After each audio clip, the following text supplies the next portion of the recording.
The Chicago sunrise caught the blue glass of Whitlock Pay.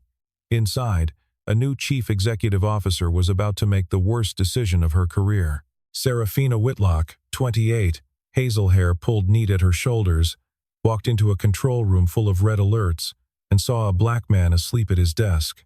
She did not ask his name. She did not ask what the alarms meant. She fired him in front of everyone. He stood up, met her eyes, and said one sentence before walking out. Do not restart the system. 3 hours later, $420 million began drifting beyond reach. Whitlock Pay was a payment processing firm in the heart of Chicago.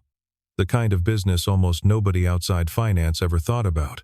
Even though their money passed through it every day, the company moved payroll for hundreds of small businesses, cleared invoices for hospitals and contractors, and protected the kind of data that, if lost, could ruin people who had never heard the company's name. From the outside, the offices looked spotless, the lobby polished to the soft reflection of a museum floor. From the inside, the systems that kept everything running had been patched together over many years, layer upon layer, until only a handful of engineers truly understood how the whole thing fit together. 2 acquisitions had folded their own legacy code into the foundation. 3 different chief technology officers had each left their habits behind. What remained was a living thing that nobody dared to fully redesign because nobody fully knew what would break if they tried. The man who understood it best was Carter Hayes. He was 29 years old, tall, broad-shouldered, a black American with close-cropped hair and dark brown eyes that always looked a little tired. He was not the kind of engineer who gave loud presentations. He did not network. He did not push for promotion. He simply sat at his desk and listened to the system the way an old mechanic listens to an engine. He had joined Whitlock Pay 7 years earlier, fresh out of a state engineering program in Illinois, with 2 student loans and a quiet determination to do good work. He had stayed through all of it, quietly making notes, quietly fixing things he was never officially asked to fix. The other engineers on the floor had a private name for the kind of work he did. They called it ghost maintenance, because nobody saw it happening until the moment it was no longer there. In those 7 years, his technical reviews had been the highest on the floor more often than not.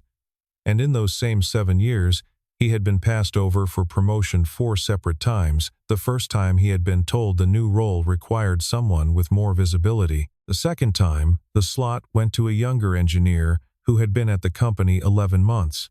The third and fourth times, he had stopped reading the explanations. There was a quieter pattern, too, that nobody put in writing. 2 different managers, on their first day in the building, had walked past Carter's desk and asked him where the senior engineer sat. Carter had pointed at his own chair both times and watched the small adjustment travel across the manager's face. He had never mentioned it to human resources.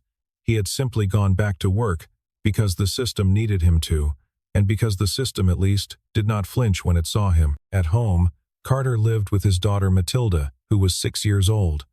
Matilda's mother had died out of heart failure 3 years earlier, on a quiet Tuesday afternoon at a hospital in the suburbs. Carter did not talk about that day. He talked about Matilda's homework, about her drawings, about the stuffed rabbit she carried everywhere because her mother had given it to her when she was 2. Every morning, Carter braided her coiled hair himself, slowly and carefully, because the smallest rituals were the things that held a small family together. He had learned every pattern from a video channel run by a hairstylist in Atlanta, and the first time he had finished a full braid without crying, Matilda had clapped from her booster seat and called him Daddy Stylist. The name had stuck. Matilda sometimes drew pictures of him with a blue shield over his shoulder.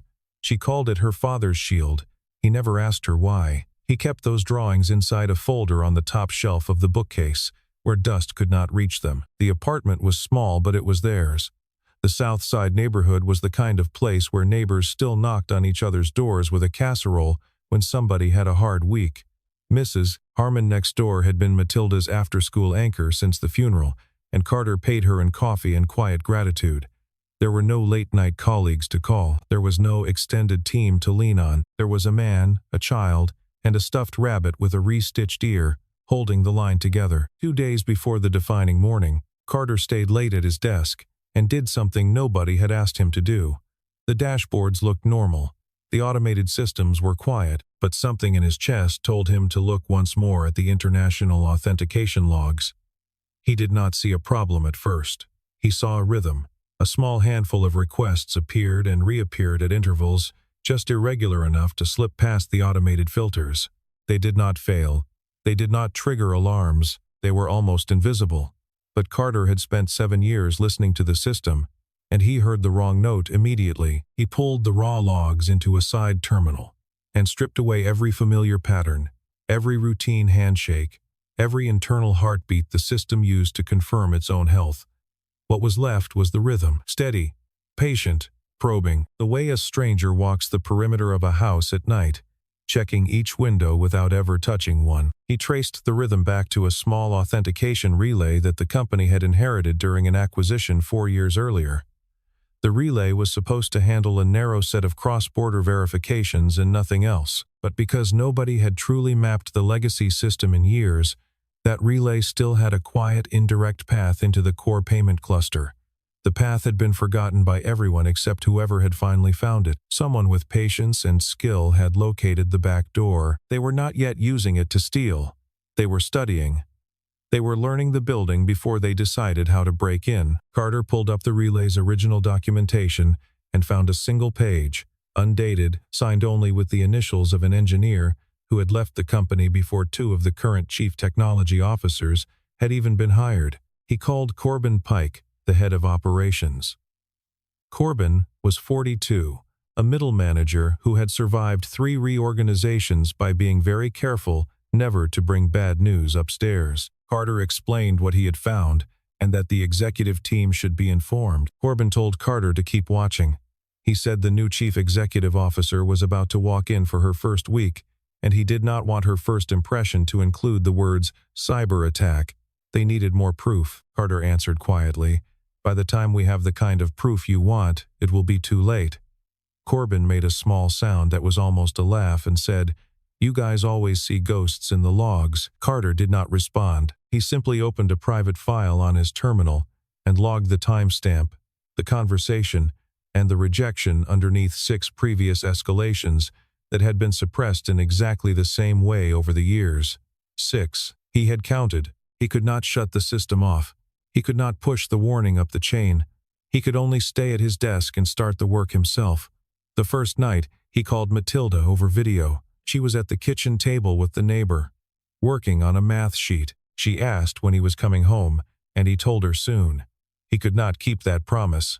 The second night, when he called, she was already in pajamas, holding the rabbit. She tilted her head toward the camera and asked, very softly, "Daddy, who are you saving?" He paused for a long moment. The question landed somewhere deep, in a place he had not let himself touch in 2 days. He told her finally that he was trying to make sure a lot of people did not lose money they could not afford to lose. Matilda thought about that. Then she said, "You can save them, Daddy." The connection ended a minute later. Carter sat in the blue light of his monitor and understood that he was not going to be allowed to sleep until this was finished. He could not shut the system down because transactions ran every second of every day. So he did the only thing he could do. He performed open heart surgery on a beating heart. He rerouted suspicious traffic into an isolated observation zone, where it could move but could not touch anything that mattered. He added a second layer of authentication to the most sensitive endpoints, slipping the new checks underneath the existing logic so cleanly that the production system never noticed the change. He built false corridors, mirrored versions of the inner pathways, so the intruder, if they pushed forward, would believe they were progressing while actually being trapped inside a structure that led nowhere. Each corridor was designed to feel slightly different, with realistic latencies and plausible authentication echoes, so the intruder would never suspect they were being herded. He logged every move he made by hand in a long document on his personal terminal. He drew the isolation map on grid paper because the screens were too narrow to hold the whole shape of it. He named each false corridor after streets he had driven down with Matilda on Sunday mornings, just to keep himself oriented. He drank coffee that had gone cold 3 times. He ate half a sandwich at 3 in the morning because the sandwich had been there and his body had remembered it. The control room around him emptied and refilled and emptied again as shifts changed. Nobody asked what he was building. Nobody offered to help. The overnight engineers nodded at him on their way out and assumed because he was still there, that somebody upstairs must have approved it. By the late hours of the second night, he had found the worst part. The intruder had planted a delayed trigger inside the core cluster. The trigger was not designed to break anything by itself. It was designed to wait. The moment somebody restarted the cluster in the normal way, the temporary defenses Carter had built would vanish from memory, and the trigger would unfold cleanly into a path that led straight from the legacy relay into the payment engine. Restart was the most ordinary command in the manual. Restart happened during regular maintenance, during patch deployments, during the small panic moments when a manager wanted to look decisive.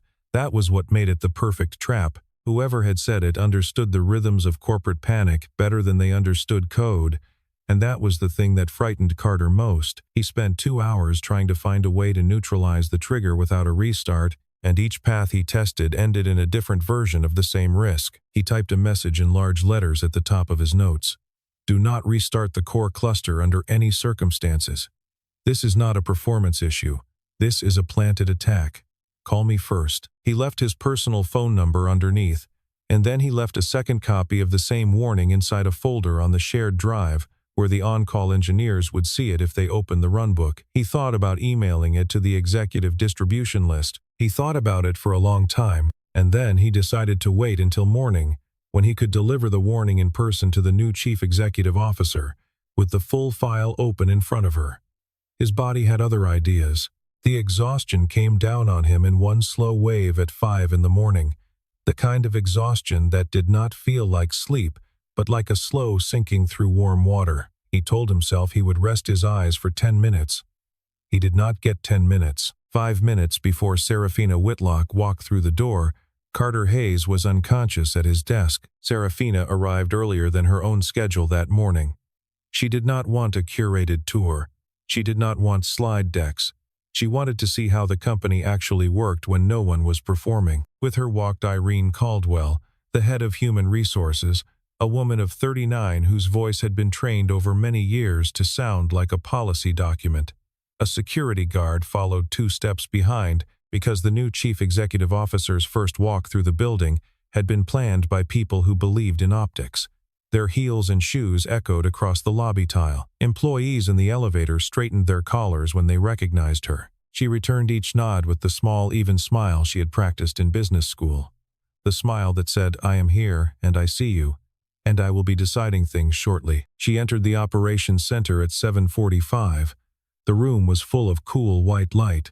2 banks of large monitors flashed amber and red. A handful of overnight engineers stood near the kitchenette finishing their handover, looking exhausted. At the central station, slumped forward over his keyboard, was Carter Hayes. His face was turned to one side against his forearm. He was breathing slowly. He had been asleep for less than 2 hours. A coffee cup sat empty by his elbow. A grid paper isolation map lay open beside his keyboard, every corridor labeled in his neat handwriting, but the angle of the light hit the paper in a way that turned the labels into shadow. Serafina did not see what was actually on the screens. She did not see the isolation maps, the rerouted traffic, the makeshift trap diagrams labeled in handwriting. She did not see the warning document in the shared folder. She saw a black man asleep at his desk. The image clicked into the story she had brought with her into that room. The story of a tired company full of tired habits that needed a strong hand to wake them up.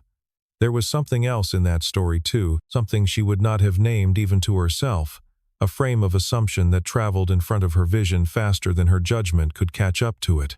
The brain decides things before the conscious mind is ever asked. She did not check. She did not ask. She decided. She said his name loud enough to fill the room. Carter Hayes. He jerked awake. For a moment his eyes did not focus. The sounds of the room came back to him slowly. Serafina did not lower her voice. Whitlock Pay does not pay people to sleep through the protection of our customer systems.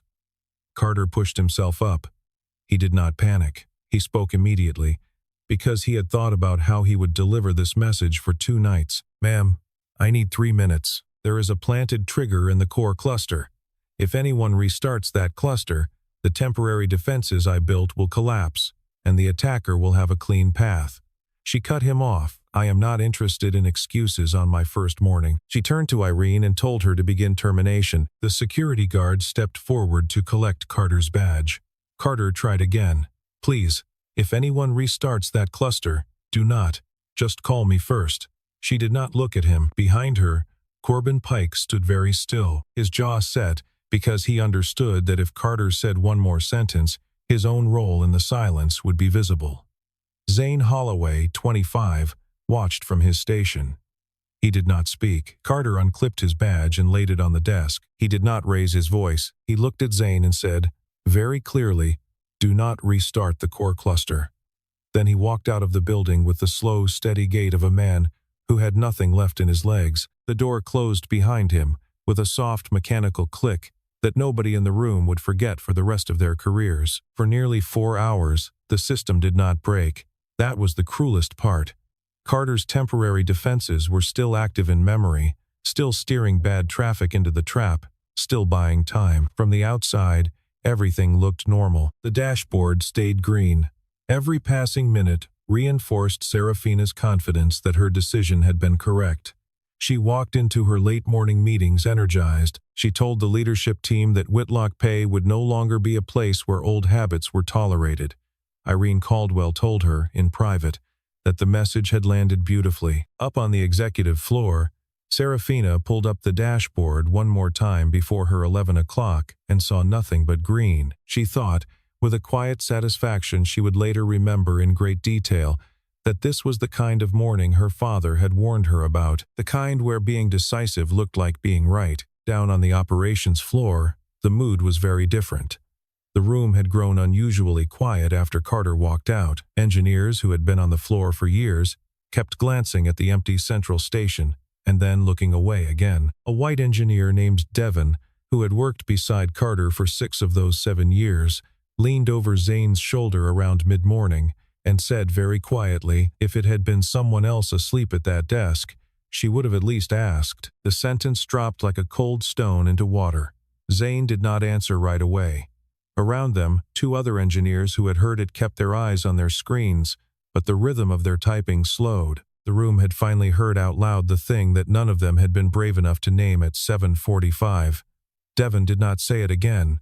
He did not have to. Some sentences only need to be spoken once before they begin echoing on their own. Zane opened the folder Carter had left behind. He saw the dense logs, the hand-drawn isolation maps, and the warning at the top in capital letters. Do not restart. He understood enough of it to be afraid, but not quite enough to feel certain. He hesitated, the way young engineers hesitate when they suspect they know more than the people above them. He looked again at the warning. He looked at Carter's personal phone number underneath it. He picked up his desk phone. He set it back down. He picked it up again. The dial tone hummed in his ear like a question he did not know how to answer.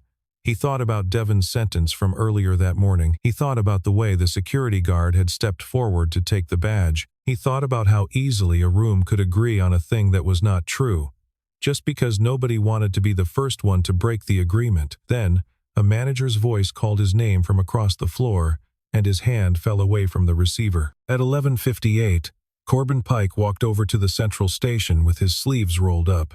He looked at the slowing latency on a handful of queues and announced that they were going to restart the core cluster. Zane stood up.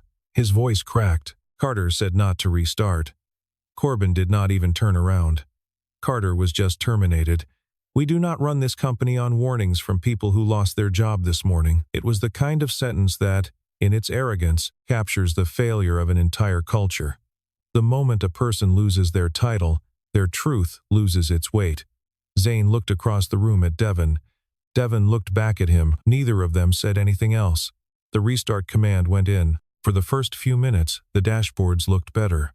Latency improved. Some cues turned green. Corbin exhaled. It was the calm just before everything came apart. When the cluster came back up, Carter's temporary defenses dissolved out of memory, along with everything else that had been holding the line. The planted trigger waited a few minutes, just long enough to look innocent, and then it began to move. Authentication tokens started drifting out of step. Some transactions appeared in the system as if they had never been initiated, while their underlying instructions had already passed the first processing layer. Some high-value payments hung between 2 states, neither completed nor canceled, invisible to the reconciliation engine. A finance director from a regional hospital network called in around 12:30, asking why a vendor batch had not yet cleared, his voice already tight with the controlled panic that finance people learn how to wear. He was the first of 17 calls that would come in over the next 40 minutes. The intruder was not loud. There was no countdown clock, no ransom note. The danger was that the damage was technical and silent, and very difficult to explain to anyone who did not live inside the system. A portion of outbound traffic began to be rerouted toward an endpoint that was not on the company's verified network. Small test payments went first. Then the larger ones followed. By a little after 1 in the afternoon, $420 million in transactions had either been routed incorrectly, frozen mid-process, or dropped out of the reconciliation engine entirely. That figure did not mean $420 million had been stolen outright. It meant that $420 million in customer money was, at that moment, in a state that the company could no longer fully see, fully verify, or fully guarantee. For a payment processor, that was almost worse than a clean theft. The chief technology officer began messaging Serafina. The chief risk officer began messaging the chief technology officer. Devin walked over to Zane's station and stood next to him without speaking. Zane was already opening Carter's folder again with shaking hands, this time to find the personal phone number written underneath the warning. He dialed. The call went through and rang. It rang for a long time. It rang into a quiet apartment on the south side, where the man it was trying to reach had finally fallen into the kind of sleep the body takes by force when the mind has refused for too long. At the south side apartment, Carter had made it as far as the couch and no farther. He had not taken off his shoes. His laptop was still inside his bag on the floor. Matilda was at the kitchen table when he came in, working on a math sheet weighed down by a salt shaker. She had run to him at the door, and he had picked her up, and then he had set her down very gently and told her he just needed to lie down for a few minutes.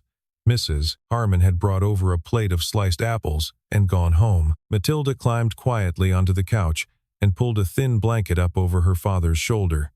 She added another small blue shield to the corner of her math sheet. Then she sat beside him and counted his breaths the way she would count the last raindrops at the end of a storm. She knew her father was fighting bad people. She did not understand all of it, but she understood enough to stay quiet and to let the phone in his bag keep ringing. Serafina's phone began to vibrate without stopping. The chief technology officer messaged her 3 times. "Operations needs you now." She excused herself from the strategy meeting with a smile that did not move correctly across her face, and she walked back down to the operations center for the second time that day. The room had transformed. The monitors were red. Engineers were speaking quickly to each other and to the phone in the same breath. Zane Holloway stood at his console, his face the color of old paper. Corbin Pike was trying to keep his voice level, but his hands were trembling. Devin caught Serafina's eye for a single moment, and then looked back at his screen, and in that 1/2 second, she understood something she had not had the words for an hour earlier. She asked the only question that mattered. "What is happening?" One of the older engineers, who had been with the company for 15 years, spoke without looking up from his screen. "It looks like Carter has been holding the system together by hand for the past 2 days.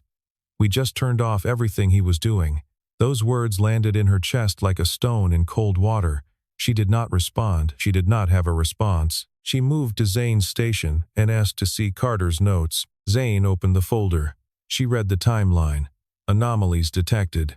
Reported to operations head. Request to escalate denied. Temporary defenses constructed. Restart trigger discovered. Warning, written. She read the last line. "If I am no longer in this building, do not restart the core cluster. Call me first." Underneath was a personal phone number. Nobody had called. She tried the number. It rang and rang. She tried again. She tried a 3rd time. She told Irene Caldwell to find his home address and to do it in the next 90 seconds.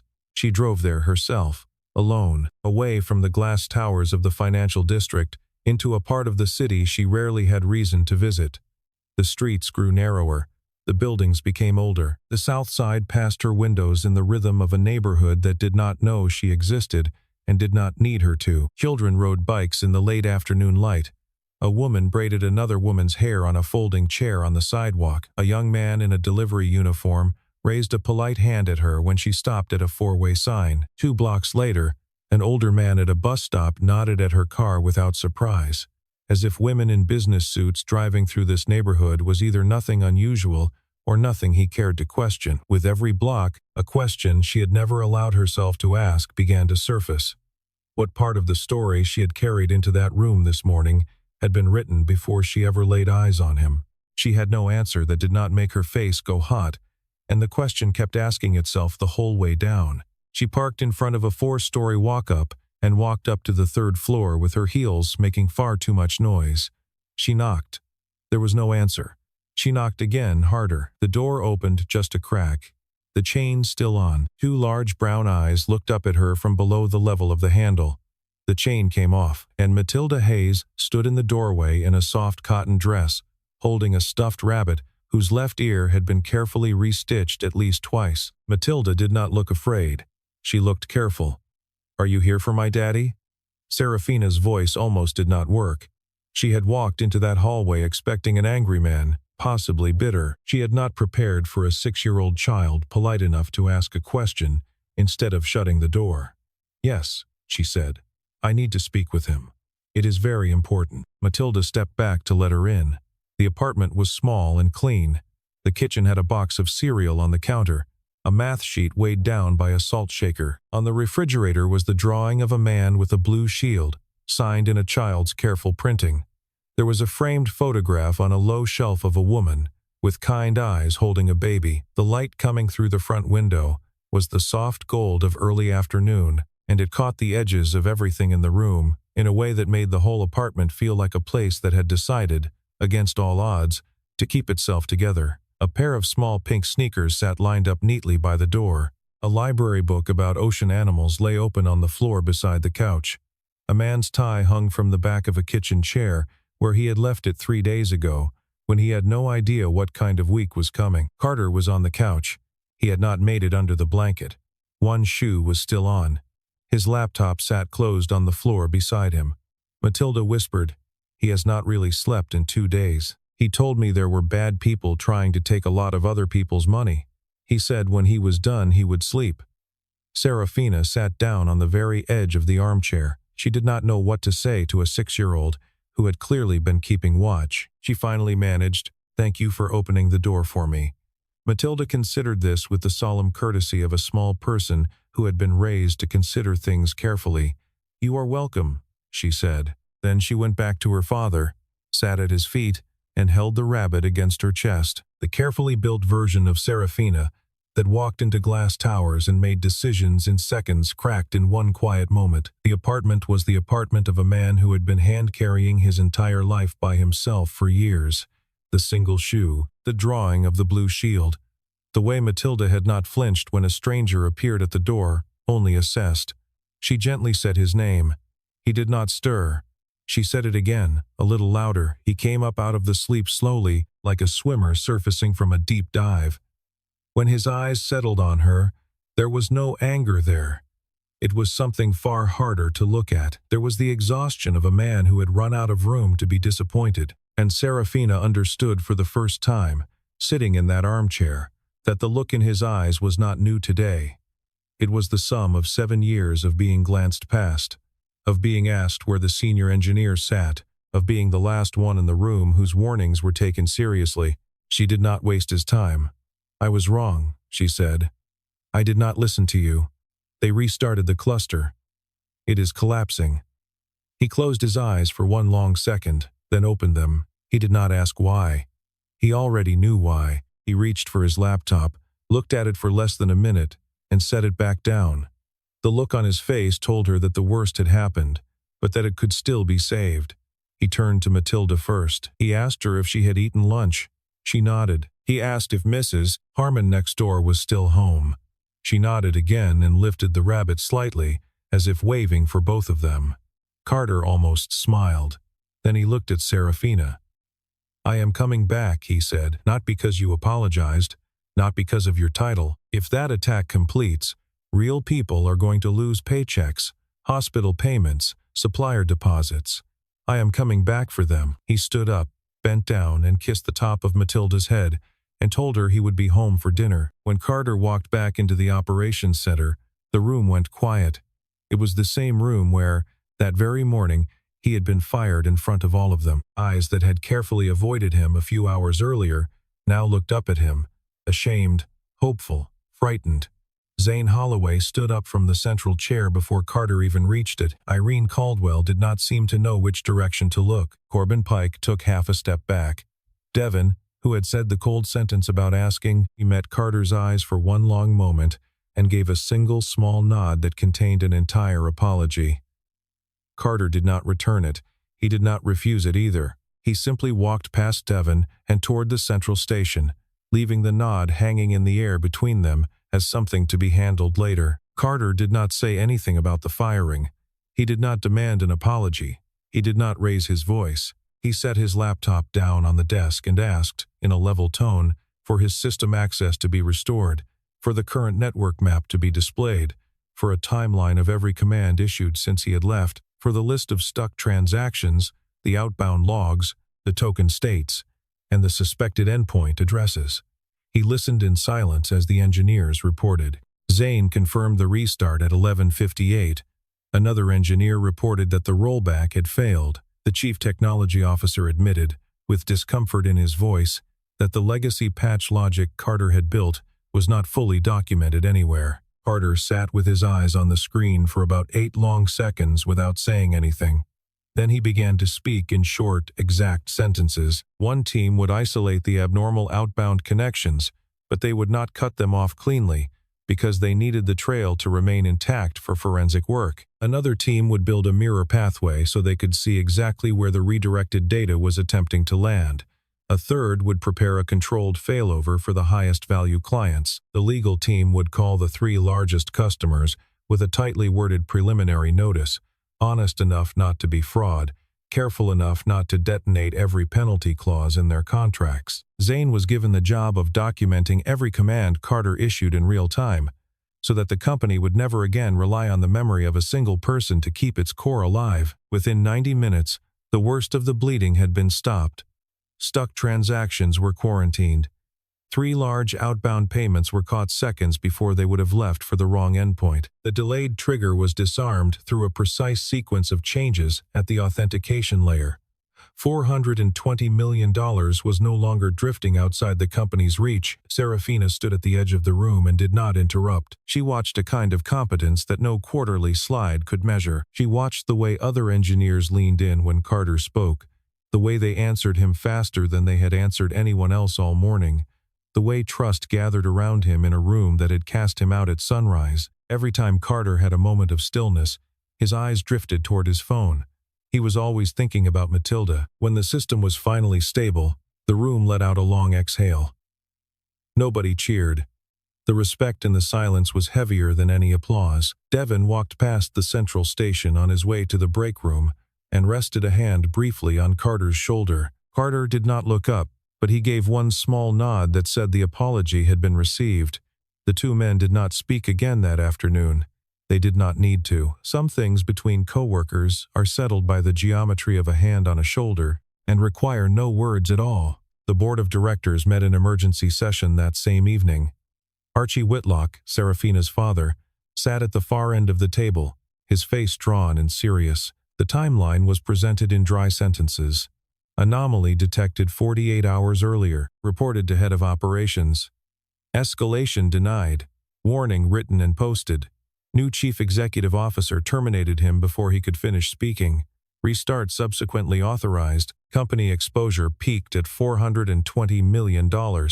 Recovery led by the same engineer who had been terminated that morning.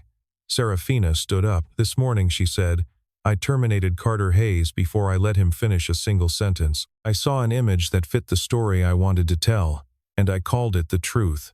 I was wrong. I owe Mr. Hayes a public apology because the firing was public. Corbin Pike was asked to leave the room pending an independent review. Irene Caldwell was tasked with rebuilding the emergency termination protocol. The board offered Carter reinstatement, a substantial bonus, an immediate raise, and a new title as Director of Infrastructure Security. He asked to speak first. Money mattered to him, he said, because he had a daughter to raise. But before they talked about money, he wanted to talk about structure.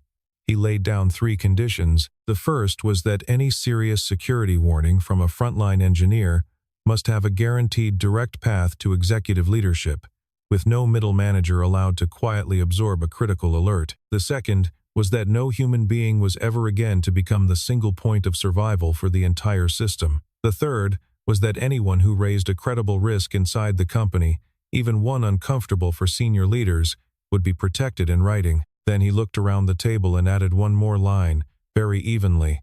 And this protection must apply doubly to engineers who already know what it feels like to be looked at twice before they are listened to once. The room went silent in a different way than it had been silent before. Archie Whitlock closed his eyes for one long second. Serafina lowered her gaze to the table. The whole room understood, in that quiet moment, that the man across from them had every kind of leverage to take revenge and was using it instead to build walls around the people who would come after him. Serafina accepted every condition without negotiating. A few months later, Whitlock Pay held an internal announcement to launch the Resilient Systems Initiative. The setting was deliberately not grand. Serafina took the podium first, in a simple charcoal suit. She told the room that the most expensive lesson of her early career had come on the morning she had walked into a control room, seen a man asleep at his desk, and assumed she already understood the entire story. "I was not just wrong about the system," she said. "I was wrong about him." Then she invited Carter Hayes to the podium. He came up not as the man who had been fired, but as the man who had finally been heard. He thanked Zane for bringing the notes into the light. He thanked Devon for the sentence that had broken the silence on the floor. In the front row, Matilda sat next to Archie Whitlock, holding the rabbit on her lap, watching her father with the kind of pride that does not need words. After the ceremony, Serafina walked over and knelt down at the little girl's eye level. She gave her a small enamel keychain shaped like a blue shield, made from the drawing on the refrigerator. Matilda clipped it to her backpack at once and pressed the shield with her thumb to make sure it was holding tight. Carter looked at Serafina, and for the first time since the morning he had been fired, allowed a small smile to settle on his face. There was no embrace. There was no declaration. There was only the recognition between two people who had once stood on opposite sides of a single mistake. Carter Hayes had been fired for falling asleep at work. The truth was that he had stayed awake longer than anyone in the building to protect people whose names he would never know, and Serafina Whitlock had learned that real leadership is not the speed of the order you give. It is the willingness to stop long enough to hear the person who is trying to save you.